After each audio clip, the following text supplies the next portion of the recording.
Yeah, so should we carry on talking about what we were just talking about before we came on air? No, we Why won't. not, Dan? Why not? Good evening, everyone. You're listening to the PNE Flagship Podcast, part of the Talk Sport Network, sponsored by Trade Windows. Preston, we're sat here, we're smiling, we're laughing. I'm telling you right now, I am not in the mood to be laughing after that. How frustrating was that? How frustrating? Oh, very, very frustrating. I thought we played really well, to be honest, today. I don't know why we couldn't put a performance in like that, the previous 3 games, to be perfectly honest. But you know what? We played really well and everybody played their part today, and it's just frustrating that we just didn't get over the line, did we? Oh, I know. Critch, how are you feeling? Oh, it's gutting, isn't it? When you put in a performance like that and you're only getting a point, it's gutting. To me as well, I know we'll probably talk about this, but it wasn't a penalty. It wasn't. I've watched it back slowly and it doesn't even make contact. Yeah, there you go, ladies and gentlemen. The show running order means nothing to Critch. Right. But we'll jump into it then, Critch. Go on, you set the running order. Right? Forget my notes. So you don't think it was a penalty? We're going off your notes. No. We go with the flow. We go with the flow. So you're saying no penalty? Definite no penalty. Definite. Like I said, I must have watched it now about 20 times, and I'm like, there's no contact. There's no point of contact. You can even tell by the way he falls. It's like a really delayed fall. And then like as soon as he falls, he's like, look at the ref, look, ref, look. It's like, no. Yeah, I mean, I agree with you. I think Paul was very naive to be sliding it in the box in the last minute of the game. These players like Jack Clark, who I think he's played in the Prem, hasn't he? That you know what they're going to be like. They're going to, if you give them a chance to initiate the contact, the referee, the Ipswich fans were on top of the referee all game. I thought he gave a lot during the game to us. Okay. Yeah, so I agree. I was going to bring that up as well. Yeah. And I was thinking, I nearly put it to one of you two, and I thought, if he's given the chance to give a penalty, he's going to. And we foolishly gave him the chance for the penalty. But did you think it was a pen, Darren? And I don't know. I've not read anything, so I don't know what people think. Yeah, so during the game, obviously watching it as it happened live, I did think, oh, Paul, why have you just gone in there? I did think that was a penalty. But like Rich said, when he sent me that video, I have watched it multiple times, and it does look like Paul actually gets first contact on that ball because the ball goes the other way to the player. So he has got first contact onto that ball, and obviously the the Ipswich player just runs onto it and then catches his leg and falls over. You're going to any contact in the box, any player is going to jump over and fall over. But for me, watching that back, I don't think that's a penalty. I know I can sit here and say, because I'm a Preston fan, or you would say that, but I have said it before when I am honest. Hold my hands up when something's a penalty, and today that wasn't a penalty. Was it a double hit, the penalty? Yes. Yeah. Very much. Are your thoughts that the referee should have spotted it? Well, I mean, without VAR, how can you? Yeah. I mean, he should be looking at the ball, shouldn't he? I think his linesman should. But I've seen about 5 replays straight after. I was still trying to look in closely to notice it. If you notice as well, Cornell was diving the right way and it just tips over his hand as well. So it almost like it double hits him and it dips over Cornell. Cornell would have saved that. Yeah. Cornell would dive in the right way, had the right height for it. He definitely double touched that. I think he probably did. It was odd to see, but I think he probably did. But it's probably them, innit? If you've got VAR, maybe they will give it. But I'd sooner draw 1-1 than win 1-0 if it means getting VAR into this league. We don't want it. If you want VAR in this league, you might as well stop listening to this podcast if you want. Where we treat our listeners with nothing but respect here on the PNE Flagship. But I watched it multiple times too, and I really can't see the double hit. And I'm not saying he didn't. Yeah, I'm not saying it. His standing foot was so close to the point where he kicked the ball. Yeah. He kicked it with only standing foot, and he almost chipped it as he kicked it, which made the ball fly over Cornell's hand because he was diving the right way. He played a blinder today, Cornell, I thought, to be perfectly honest. I think we'll have to go with Darren's view on that, seeing in Critch's eyes have had 13 more years wear and tear than Darren's. But look, people will say, look, I've read the comments because I was reading about on the Match Review and Reaction podcast. If you want to go and listen to that, it is available on Spotify and Apple Podcasts, going in depth on the game, giving all the player ratings and social media comments. But now, for me, people will be like, oh, get VAR in the Championship. We wouldn't have got that pen. However, people always say it doesn't even itself out over the season, which I do agree it doesn't necessarily. I don't think it did for us last season. However, I would argue this evened itself out in the space of 5 minutes because Ipswich, for me, probably should have had a penalty with the very last kick of the game, really. I don't know what you two thought of that. Critch, are you saying pen for that one? Did you watch this back multiple times? No, I didn't watch it multiple times, but I didn't think any of the claims were a penalty. Like obviously there was about several right at the end. It was just like, oh my god, handball, penalty. It's like, oh my god, no. But honestly, I don't think any of them were, and I think they were just trying to get anything. I mean, you can't blame them. They're just trying to, salvage a point, get a win. But for me, no. Darren, did you think pen? I'm worried now. I'm thinking is the consensus it was, and I thought it was. It was more of a pen than the first one. Anyway. You see him giving, don't you? That's probably what I'd agree with. You see him giving, though, don't you? Like, when the ball comes in the box at pace and it hits the defender anywhere on the body in that area towards their arm, then you always see. I'm not talking about the handball. That was bollocks. That was handball. I mean, right, okay. Tackle from McCann beforehand. You know what you're talking about. There you go. No, good challenge.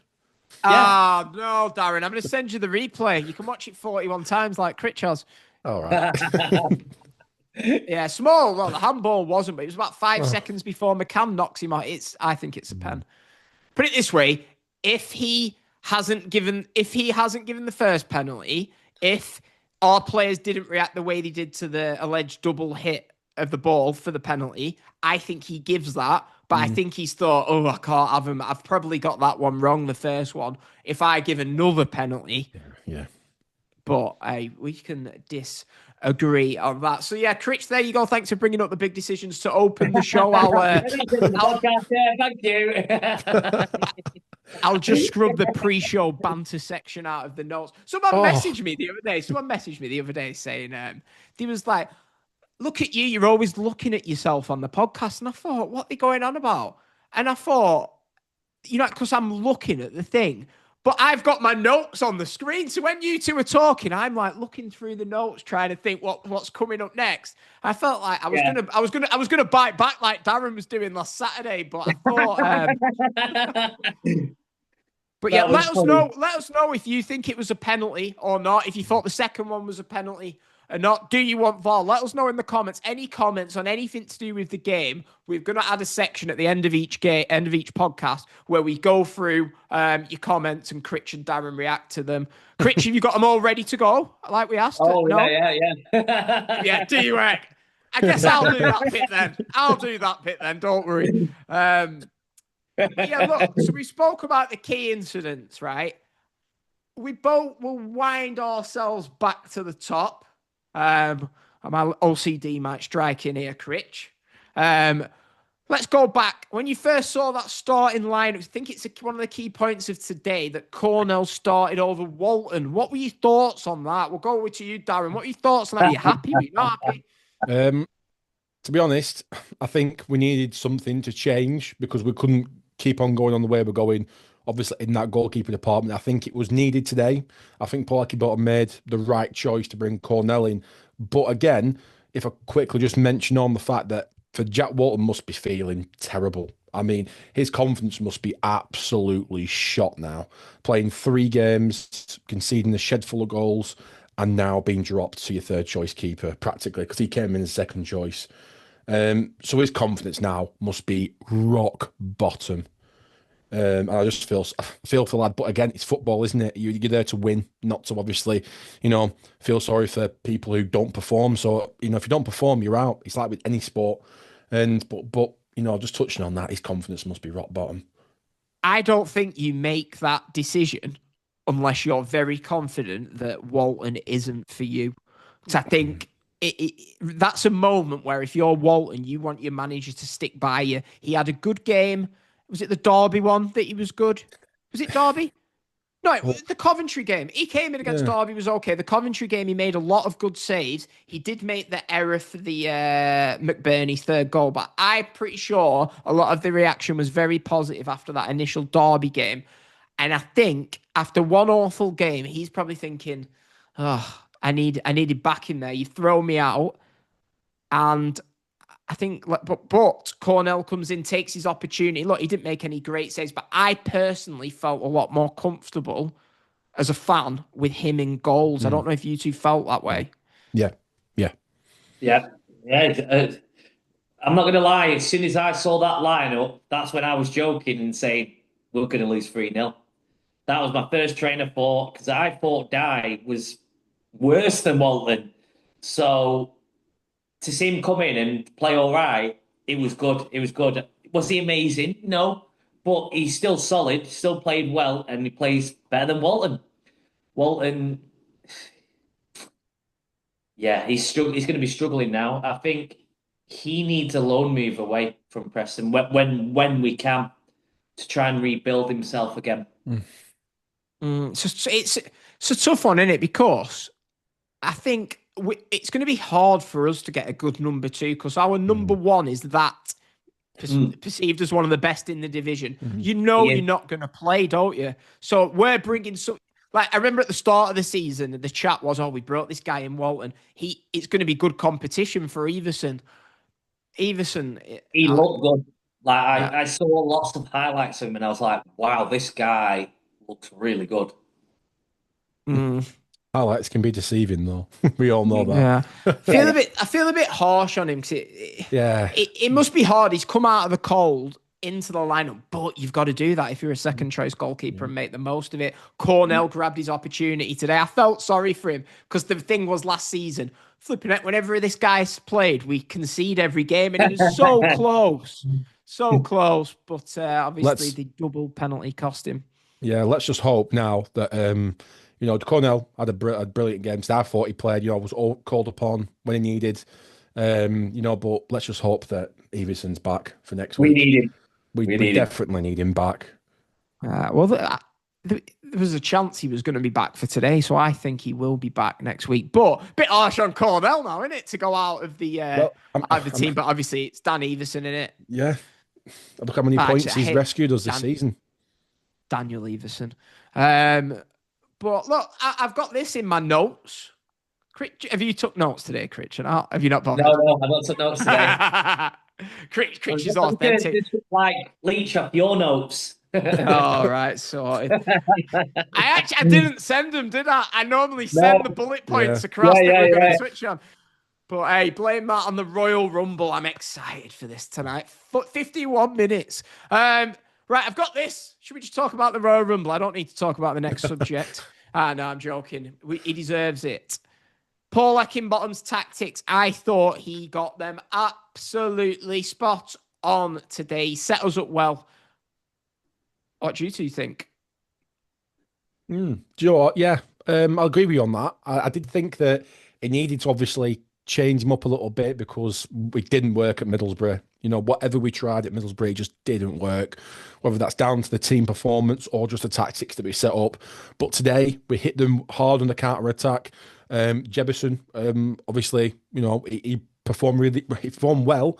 He was always chasing down. He was always on that last man, and then made some really good clear-cut chances, but didn't quite deliver for me in that final third. Obviously, having that amazing one-on-one chance where he could just chipped it just over the keeper and wide.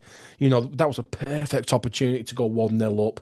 Absolutely perfect. And I've always talked about getting a striker in that can finish in them vital moments like that. And Jebison, he's got everything that we need, where its work rate is 100%, but his finishing's just not there. And for me, you need that striker in the Championship to go out and score them goals. But let's obviously Paul Heckingbottom, his tactics. Yeah, you know what I mean? He did really well today. I'm impressed. Did well.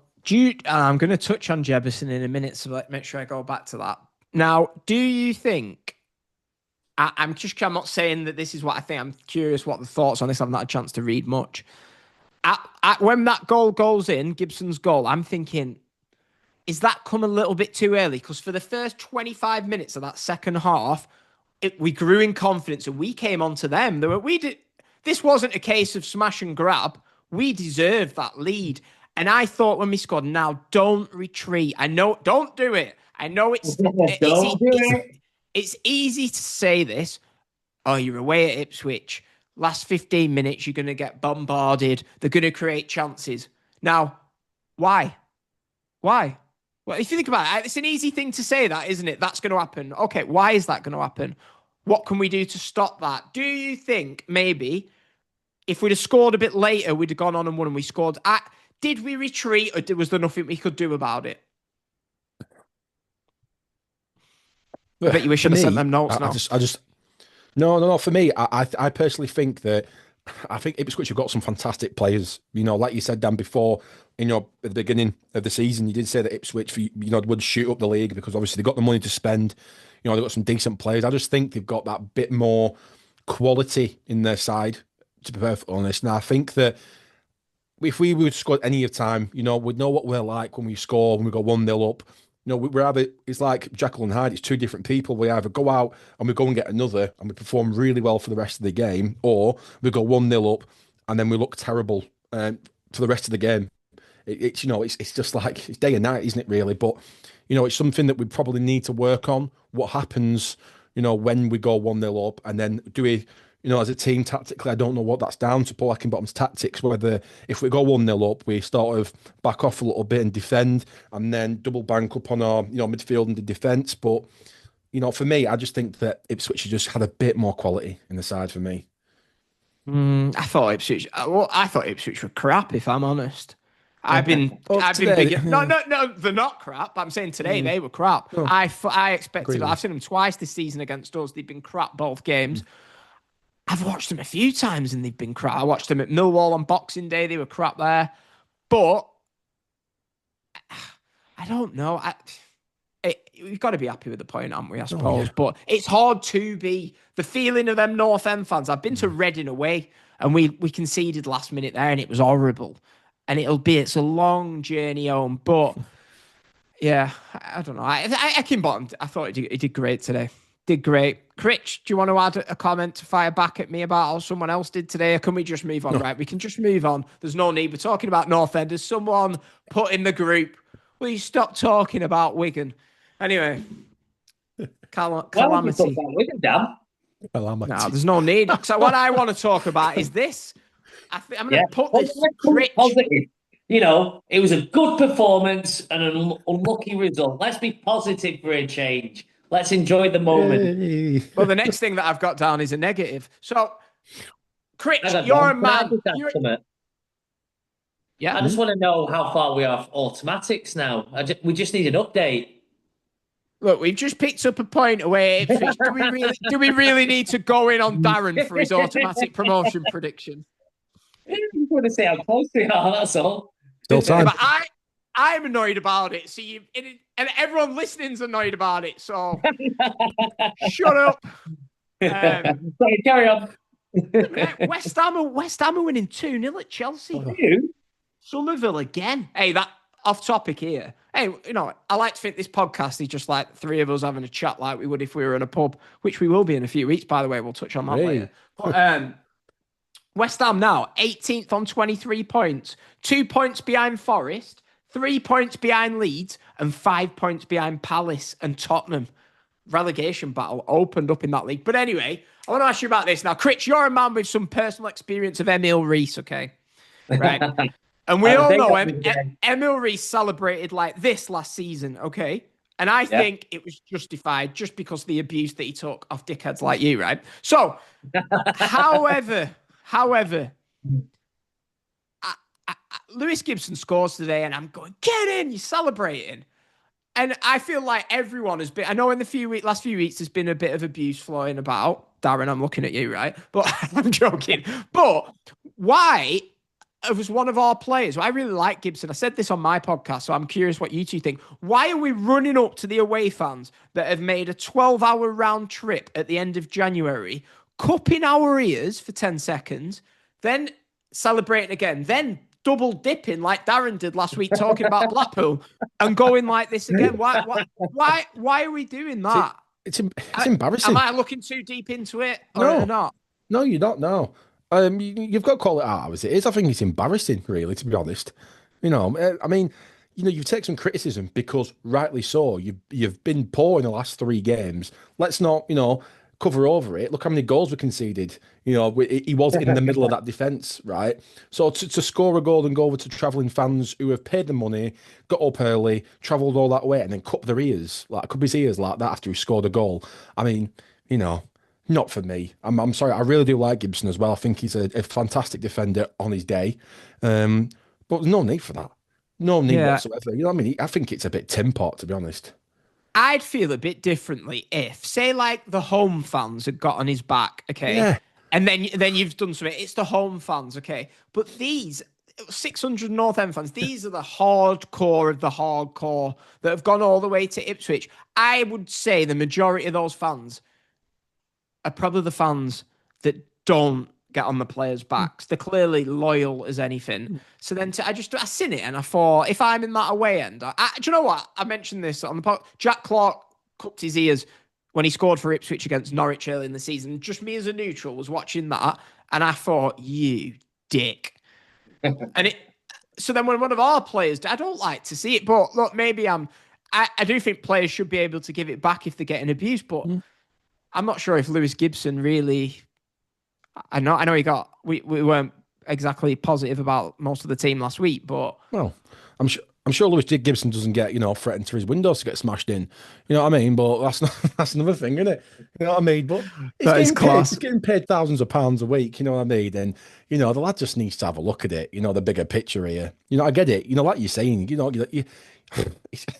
I'm going to get frustrated again. They're probably going to be clipped again. I mean, I don't have time to clip anything tonight. I know you don't. Say what you want. Again, it's just not needed. I mean, it's just honestly, I'm lost for words. You know what I mean? Celebrating that in front of your own fans, like I've just mentioned before. I know I'm waffling on.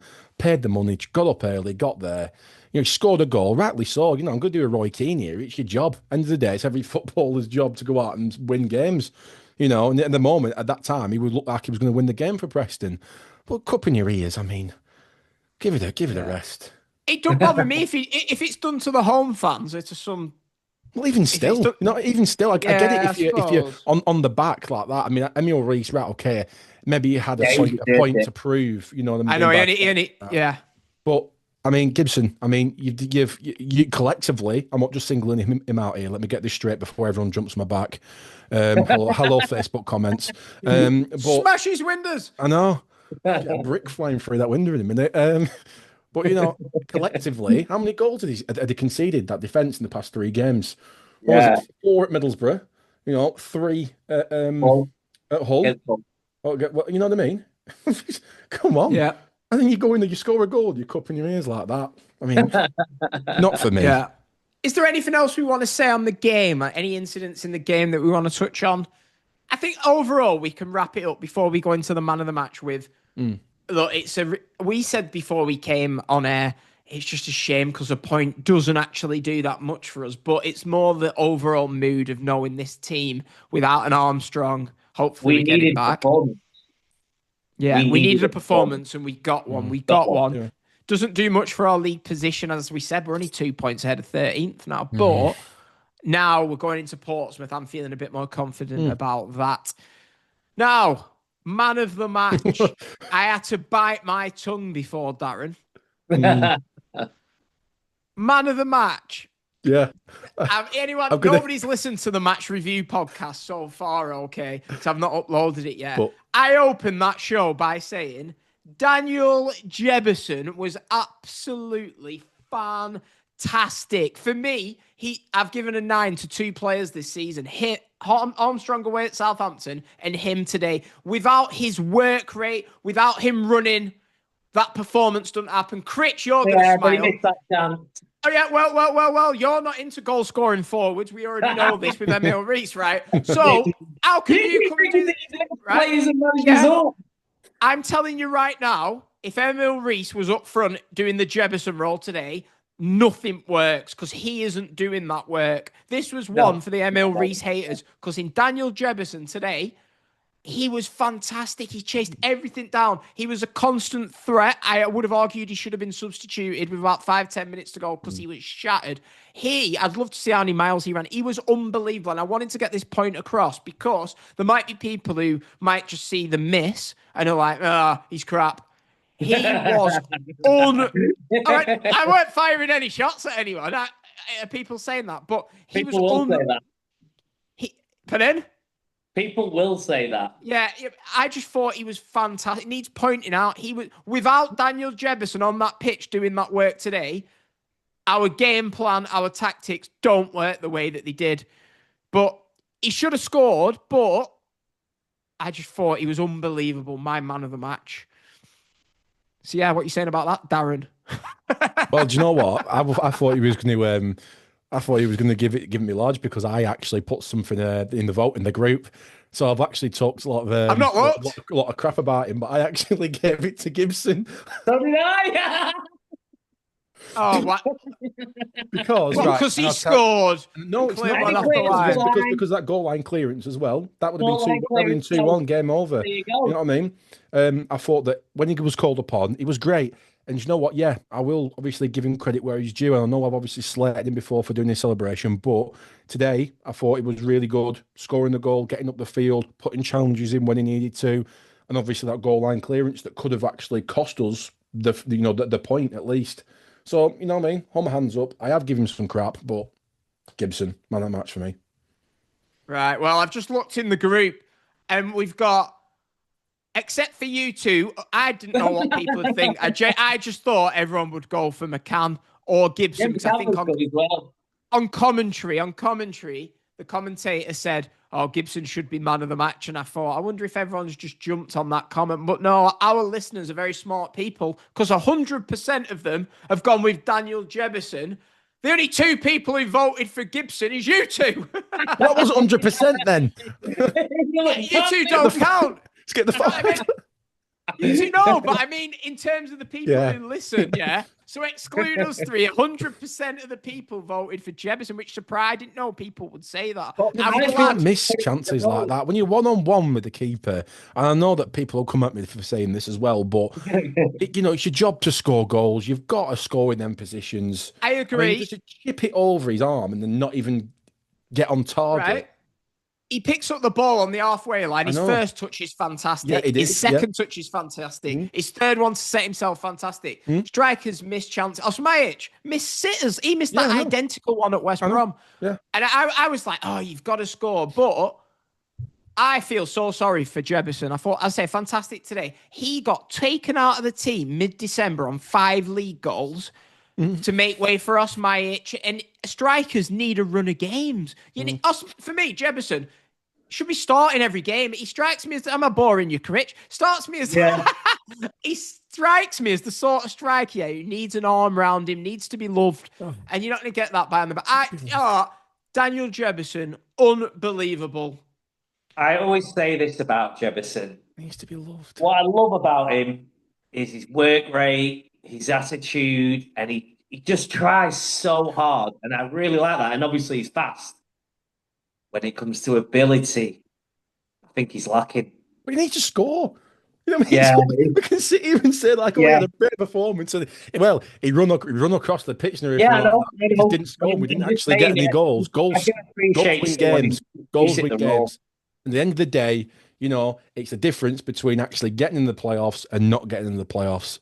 And I've probably, secured my place as the most hated one of the panel by now. Well, next season, when we've got some lazy sod up front scoring 10 goals and I've got to listen to Critch going, he didn't close his man down. I'd be like, hold on a sec, what about Jebo? I've never seen a when he first came in, everyone was like, he's lazy. And I came in the WhatsApp group and I was like, what? I thought he was running his socks off. I've never seen a North End striker work as hard as he does since Richard Creswell. I can't think of anyone, and then you just said Cressy. Garner worked hard, didn't he? But that was different. But I feel like Creswell was... Honestly, today, Jebison, I was sat in my bedroom watching that on the big screen, and I was singing myself, ole, ole, ole, ole, Jebo. Right, anyway. Move on. Shout out to McCann as well. I was debating between him and Jebison. McCann was unbelievable today. He was. Unbelievable. Yeah. Ain't it much better when we come on here and we're like, he was great. He was unbelievable. It makes a nice change, doesn't it? Yeah, I know. Cheer up, Darren. Oh, I'll only cheer up when we get in that top two, let me tell you now. Oh, God. We got in that top two, haven't we? I'll live it down. Oh. You've been telling me. Oh, yeah. Yes, we're in the top two. I've enjoyed this, me. Look, we got so many positive. We've got Heckingbottom. He's really pushing his luck in. He's going to end up winning me over with performances like that today. That today is exactly what I want to see from a North End team. It was one of them games at full time where I wish I'd have been in that away end to applaud them all. I'd have cut my ears to one of them as well. Anyway, right. So who did you two goal man of the match? You went with Gibson. I went with Gibson. Let's put it to a vote. You did. We have. Our WhatsApp group has spoken. No, not the WhatsApp group. Us. Great. Let's put it to a vote. The PNE flagship man of the match is Lewis Gibson. Hey, in my 2-1. In my player ratings, right? So I gave Gibson an 8. And as I said it, I annoyed, so I deducted 1 off his score for cupping his ears. But I'm curious what you two think of these. So, Cornell 7, Paul 6, Offia 7, Lindsay 7, Gibson 7, Small 7, Thierry Small. What did I say? I think it was reviewed, Darren, midweek. Whenever I said it, I said, look, people forget this guy was on the left-hand side when we were doing so well. I know people see him as not playing on the left, but he came in today and he did well, didn't he? I thought he did all right, playing a different sort of game. First off, he was an outlet. And so him 7, Whiteman 7, McCann 8, Thompson 7, Divine 7, not his sort of game, but I thought he showed a really old head to be controlled in his position. Yep. And I just thought how old is he? 2021 to go to Portman Road, play the role that he did well. And then obviously the man himself, Super Daniel Jebison with a 9. The only striker who won't score and get a 9 ever on this podcast. Unbelievable. I bet Sean's fuming at me, isn't he? Yeah, probably. Hey, speaking of Sean, should we bury... Oh! We need to talk about this. Do you want to explain what happened, Darren? So even for me as well. So I was watching the game legally, definitely not on a dodgy stream. That's why I said you to speak. I don't know what he's on about. And so I was about 3 minutes behind, right? So anyway, I get a message on my phone from Sean and the group going, get in. I'm thinking, oh my God, it's 2-0, it's 2-0, it's 2-0. And then 2-1 at this point it would have been. Oh yeah, it would have been 2-1. I'm thinking, we've won it. Oh my God, I couldn't believe it. And he's like, Everton. It's Everton. Cheers, Sean. I know. I think Sean's in-laws are like Everton fans. Yeah. He was just like obviously caught in the spirit or something. Should we really be talking about like a listener / friend, I suppose, in-laws? Sean, you'll be all right, won't you? It's all love, Sean. But yeah, you did make me think. I thought, Darren, I was like, get in. I'm thinking, as soon as I seen yes in capital letters, I threw my phone down. I was like, this little bastard is ruining Sky Sports. I was like refreshing my phone every second. I was like scrolling down, refreshing it. Unbelievable. But look, I mean, that's the game then. I don't think we've got anything else to say on the game. Quick predictions for next week. I'm going to miss the start of this Royal Rumble at this rate, but sod it, I suppose. I suppose they'll do 10 minutes of introductions. Predictions for Portsmouth next Saturday? Rich, go first. Oh, well, I've been first the last few times, so it's unfair. I'll go first then. Come on, I've got a Royal Rumble to watch here, lads. I'm going to go. Have a look forward, my friend. We've still got the comments yet. I'm going to go 2-0. 2-0 North End. Critch? I'm going to say 3-1. Oh, okay. I'll go 2-1. I think we're due a good home performance, and I feel this could be the game. Yeah, I'll go 2-1, but I've just thought we've got that pitch to deal with. Right, let's have a look at some of the comments. We really need to touch on the Callum Lang rumours and signing, is it Djukovic? Yeah. How are you two feeling about that while I drag the comments up and do Critch's job for him? I'm I'm feeling a bit confident, well, a tiny bit, but still, it's not good enough. I think we've got one in, haven't we? We've got one in, but still, we need another 2, maybe even 3. Yeah. I noticed that Will Keane scored again for Reading.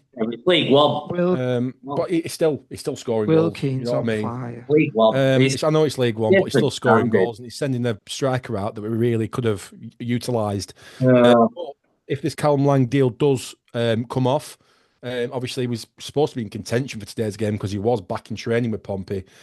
So hopefully now, if he does secure a deal, we've got a week with him to work at the training ground, just less than a week, and then his first game could be against his old club. And what a story that will be if he comes on and fit and scores. He's started 7 times from this season due to injury, not played since the end of December. But look, I remember him at Wigan, but I can't say I've watched much of him at Portsmouth. He's good. Is he? He's a good player. Better than Jebbers? I think when he's fit, I'd say yeah. When he's fit, definitely. Well, from what I read, the Portsmouth fans really rate him. They're good. Like they say, he's really good. But when you look at his stats on just a piece of paper, it's not that impressive. He's not had many good seasons if you looked at him just on paper. He's had one good season in the Championship where he scored 10 goals in 32 games. But other than that, he's never really done much at a higher level. He'd do well for us, though. He would do well. I think he'd fit in really well. I'm not going to put a damper on it. Hopefully, he'd be really good for us. And it's the same with the other guy we brought in. When you see the goals he scored, it's like when you see the standard, you're like, doesn't look great, does it? But thing is, though, we'll see, because I think we're going to see what. Put them in our shirt. When they're in our shirt, let them play. Let's get behind them. Yeah. And let the football do the talking. Yep. So what do you two think, right? Monday night, when this window, you've got to say it, when the window slams shut, what do we need? From this moment, we've got Jukovic, obviously. Yeah. I agree, but what position? So, any players want? What are we going to come on here? What is Darren? How is Darren going to apologise to the Hemmings family? What is going to make that happen, Darren? So, what's going to make that happen? I think obviously we've got the striker in on loan. That's a good one. We need attacking midfielder like Lang is. I think we need Lang deal to come through. I need a piss. I'll be back in a sec. So we've got the striker. Definitely this Lang deal to materialise. And to be perfectly honest, I do think we need a defender to cover us as well. A loan for a defender. I really do. Because I'm worried that if we get any more injuries or any more red cards or sendings off as well throughout the season, I think we need somebody of maybe Prem loan quality to come down and help us out. Yeah, I agree with you 100% there. They're exactly what we need. And then Armstrong back as well.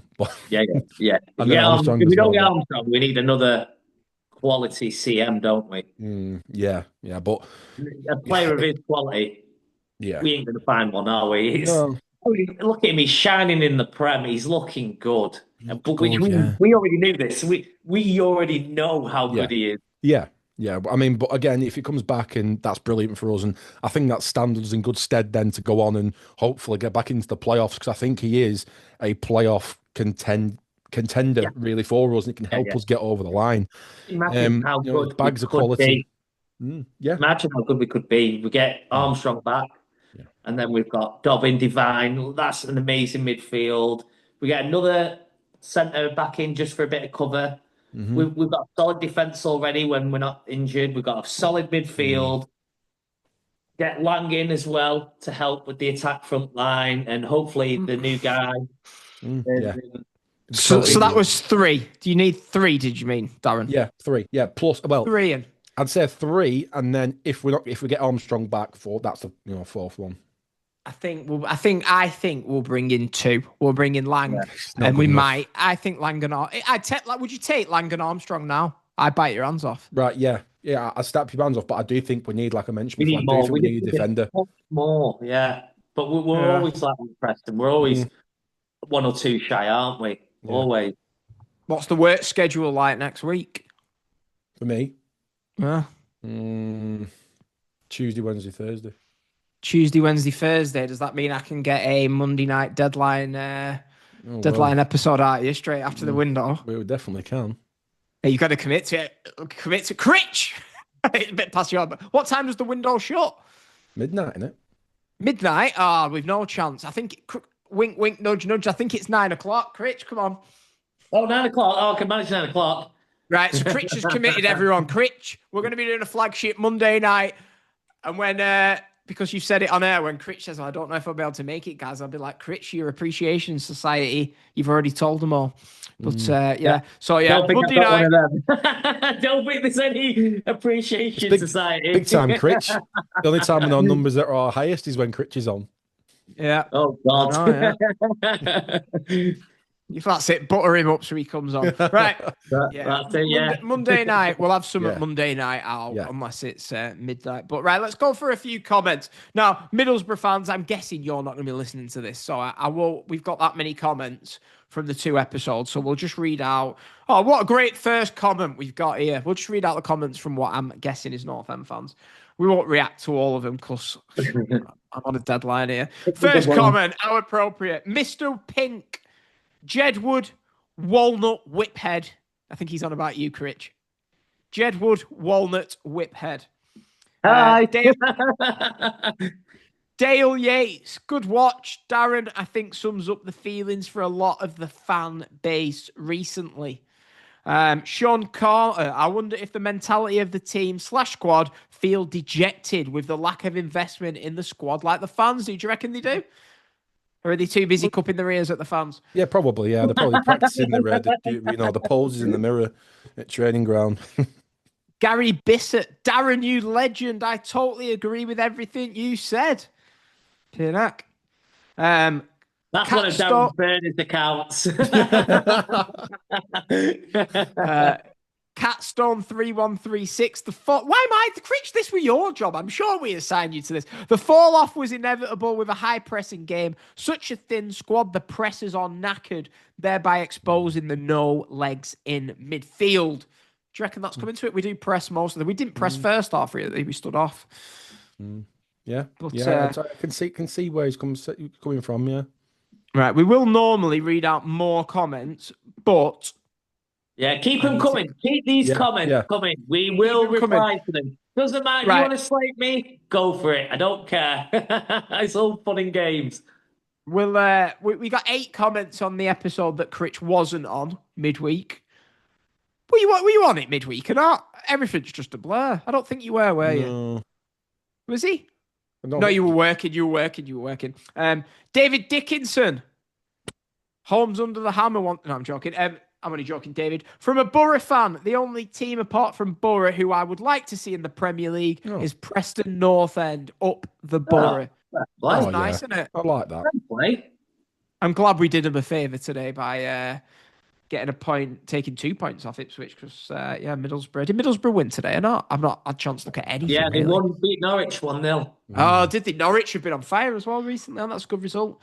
Alex Scott, this is for Darren. Was it Ridsdale threatening to smash your windows? Hey, who knows? Who knows? I've not received it. I actually received a dodgy scam call the other day, so I think that was him ringing me up. So I've not answered it, not picked it up yet. Speaking of the Riddler, Lee Martin, I love that nickname, the Riddler. It always makes me laugh. Riddler. The Riddler defo trying to play us fans. You couldn't be any more right. They're definitely going to make out they smashed it when Armstrong comes back on deadline day. I wouldn't put it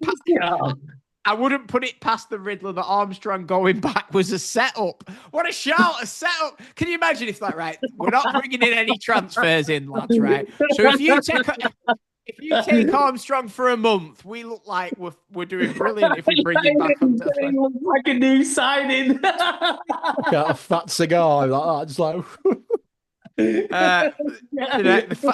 the listeners are really going in on Ridsdale here. We've got the truth matters. Can't believe a word Ridsdale says. Spend money, back the manager. Things need to change if they won't. Spend, go sell to the right person. Come on for you know what's sake. We agree with that. Mac, 100% we are a sleeping giant. How can no investor new ownership. See that. Good stadium, brilliant location, and one club city. I've not seen any protests in my 43 years. This needs to happen if fans want change. The club has zero ambition, and this is why this is happening for the last 20 years. Why have all our rivals experienced the Premier League? They all took a little gamble. This is so frustrating. Definitely my burner account, that one. That came straight from my mouth, that. And we're going to end with the most fitting and relevant one for my evening tonight. This is Rocking Ant. I don't know. I probably read that out wrong. North End gets sold and Sami Zayn wins the world title tonight. Yeah, Sami Zayn. Sami Zayn. He's going for the WWE title against Drew McIntyre tonight. Darren, is he winning it or not? No, I think Sami will win it, me. It's not. Go ahead, Sami Zayn. Who's your pick for the Rumble? Go on. Roman Reigns. Roman Reigns. I'm going Roman Reigns. Who's your critch? Who's your prediction, Critch? Well, I don't know. There's the Big Red Machine, Rock. Retired. Right, Don't say Hulk Hogan. Hornswoggle, Yokozuna. These are the only ones I know. Hornswoggle, what a pick. Yeah, I know. Just Critch to know who Hornswoggle is. Probably because I've been called him in the past or something. Right, look, let's get 18 minutes until the Royal Rumble starts. I've got to make a picture. I've got to insert the voice notes. What? I'm going to shout out to fantastic free football fans who support a certain little club that lost today. They're 2 points from the drop zone. So big shout out to Daryl, to Daz, and to Teskey. Oh, yeah. How good is this season going? Oh, yeah. That was worth me missing the first 2 minutes of the Rumble for. Thanks, everyone, for listening, everyone. Speak to you later. We will be back on Monday evening when we've got Armstrong, Lang, and hopefully a centre-back. Yes. We ain't going to get the centre-back. Be positive. Be positive. I'll try.